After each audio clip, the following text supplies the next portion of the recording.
The Tiara Club at Silver Towers, Princess Katie and the Dancing Broom.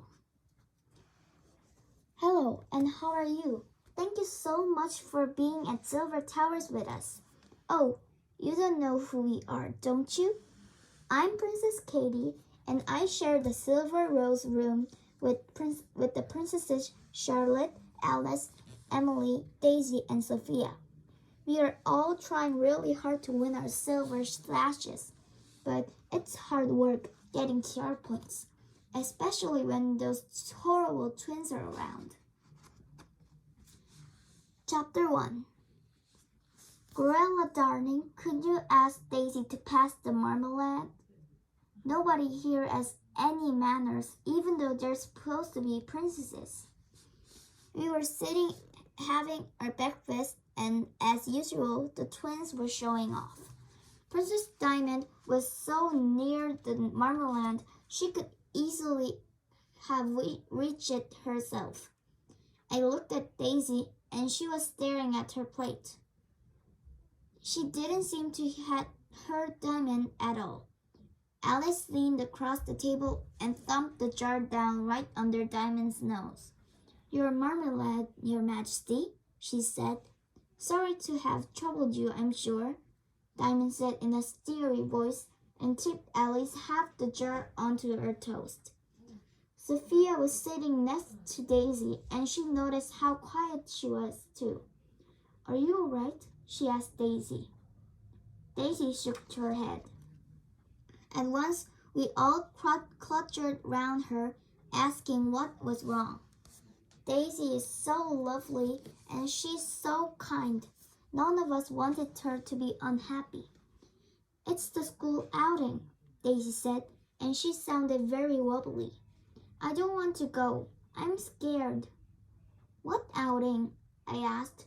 I haven't heard about any outings, but I'm not always very good at remembering to read what's on our notice board.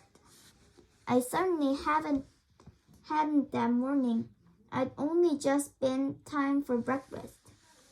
Emily and I had seen a row of coaches crossing the courtyard with the most gorgeous horses, so we just had to sneak out and watch.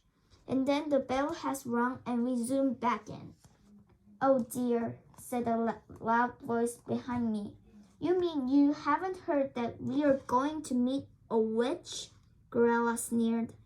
"Maybe you should ask for a spell to make Daisy braver." And she flounced away, cackling at her own joke just as if she was a witch herself.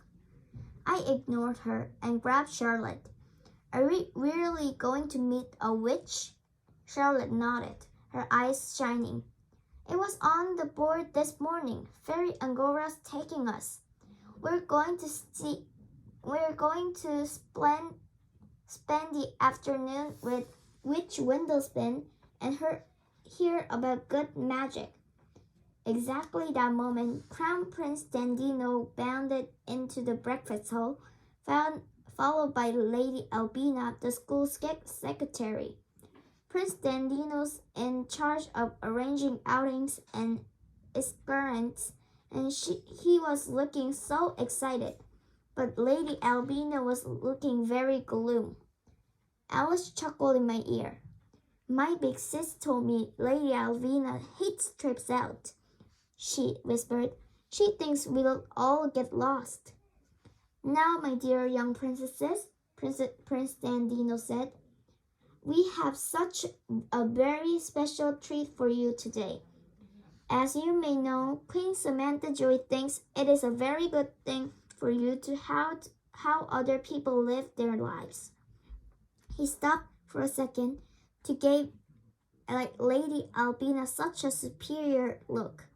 "And Witch Windlespin has very kindly offered to show you her beautiful home. The coaches will be leaving immediately after lunch, so please be ready. Fairy Angora will meet you at the main door at 2 o'clock precisely. Don't be late." And he bounded away. Lady Albina sniffed disapprovingly. If you look at the board, you will find out which coach you're traveling in, she snapped. And please make sure you wear your name badges and do exactly as you're told. As Lady Albina stalked out of the breakfast hall, I gave Daisy a hug, and Emily, Charlotte, Alice, and Sophia did too. You'll be fine, I told her. What could happen when you got us to look after you? And Daisy looked so much happier as we went off to our morning lessons.